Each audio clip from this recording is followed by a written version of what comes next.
Direct News TV. April 5, 2024. No to the Russian law. Georgia protesters demand a European future. Tbilisi, Georgia, crowds of protesters have been braving tear gas and water cannons after more than 2 weeks of protest against the Georgian government's draft law targeting civil society. The new law would require non-profit entities, NGOs and media outlets, receiving more than 20% of their funding from abroad to register as organizations pursuing the interest of a foreign influence, with tough penalties for non-compliance of up to $9,000. Mass demonstrations last year forced the government to withdraw a similar bill.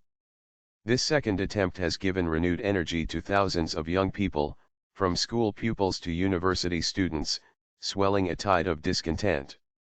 They believe their government has fallen under the influence of the Kremlin and is sabotaging their dreams of being part of Europe.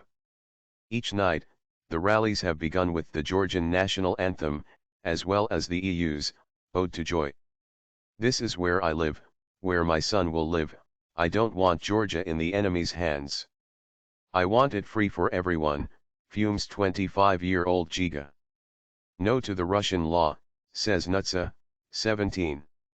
She's holding up a placard which reads, "Northern neighbor, we don't have anything in common with you." That northern neighbor is Russia, where Vladimir Putin's 2012 law on foreign agents has eliminated dissent.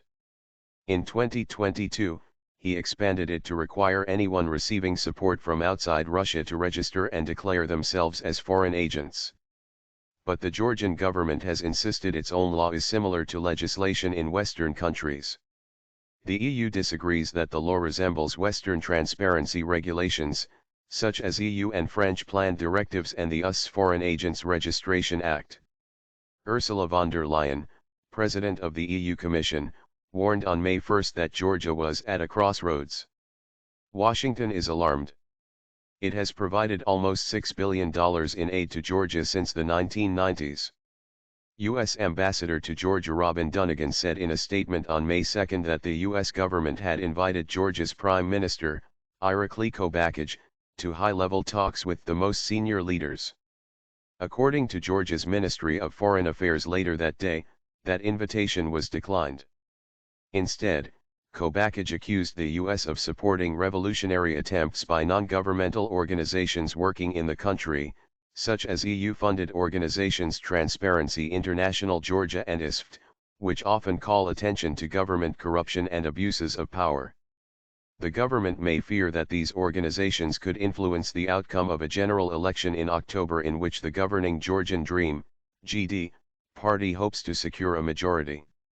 Kornely Kakachia, director of the Georgian Institute of Politics, said he believes the government's rhetoric reflects the opinion of Bidzina Ivanishvili, the billionaire founder of the governing party.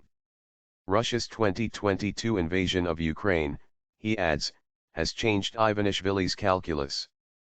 Ivanishvili and GD leaders believe that Russia is winning in Ukraine and he just thinks of how to be friendly with Russia, to find his place in this geopolitical new order, says Kakachia. In tandem with its foreign funding law, GD has promised to curb LGBT rights and has passed amendments to the tax code that will make it easier to bank money from overseas in Georgia. That's an attempt to try to lure Putin and the Kremlin basically to give them a new model of Georgia, which will be a kind of offshore zone for Russian oligarchs, says Kakachia. Hired thugs and robocops. The nightly protests over the past 2 weeks have seen some of the largest turnouts in the 11 years of GD's government. On Thursday, protesters blocked a key intersection known as Heroes Square. But a group of unknown men in civilian clothing appeared and began to beat people. Known as Titushki, hired thugs were deployed by the Ukrainian security services during Ukraine's Euromaidan protests in 2013 and 2014 in which people called for closer relations with the EU and protested against corruption.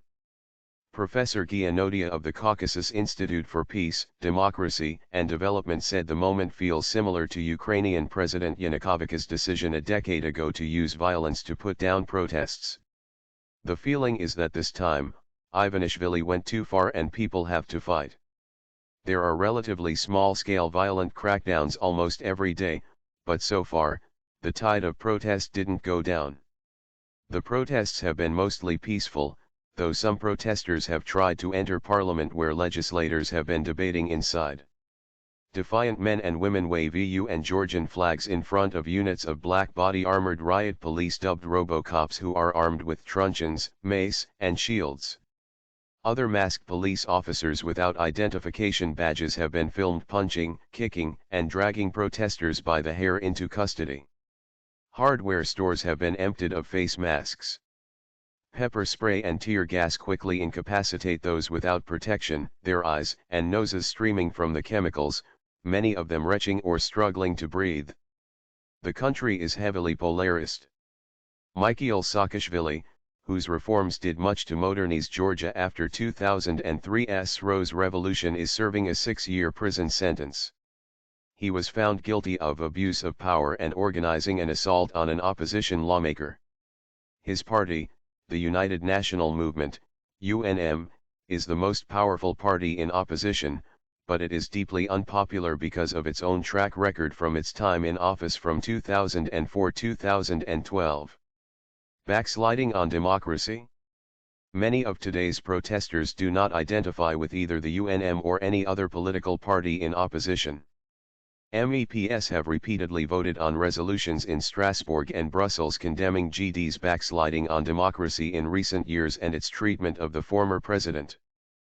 But one group of protesters told Al Jazeera that the European Parliament was wrong to call for sanctions against Ivanishvili while simultaneously demanding Saakashvili's release. In power, GD has taken credit for winning the right for Georgian citizens to travel to Schengen countries within the EU without a visa. After Russia's invasion of Ukraine, it submitted its application for EU candidacy. EU leaders are beginning to doubt that it is a serious partner, however. They have called on the Georgian government to enact reforms aimed at preventing any takeover of the state by oligarchs. But that is unacceptable to Bidzina Ivanishvili. On April 29, he addressed tens of thousands of people who, by a GD leader's admission, had been bussed in from other parts of the country to attend a counter-protest. It proved that the government can command large numbers of supporters when it chooses, though the tired-looking attendees showed little energy or enthusiasm for being there. Slave law. On one evening during the protests this week, printouts of Ivanishvili's image with the word Russian across his forehead are lying scattered across a park close to the parliament building in Tbilisi. As protesters make their way to a rally outside, they scuff and tear at the paper beneath their feet. Bikers roar through the streets and the crowd cheers and chants "Soccer below." Georgia. 20-year-old Shota is carrying crates of mineral water to hand out to the protesters. He says he paid for them himself. For us, for our generation, the European future is first of all, he says. That's why we stand here with our finances, with some strength, and we will stand until the politicians withdraw the slave law they want to pass. GD looks set to pass its law on foreign agents in a third reading on May 17, and it remains unclear whether the government or its opponents are willing to risk a dramatic showdown on the streets. But if hitherto fractious opposition parties find a way to unite now, that could make a victory in October's election harder to attain for the government. The summer heat came early to Tbilisi. And it will only build as the election countdown continues. My name is Kingsley. Please like, share, subscribe and hit that notification bell so you can be the first to be notified whenever we post. You won't regret it.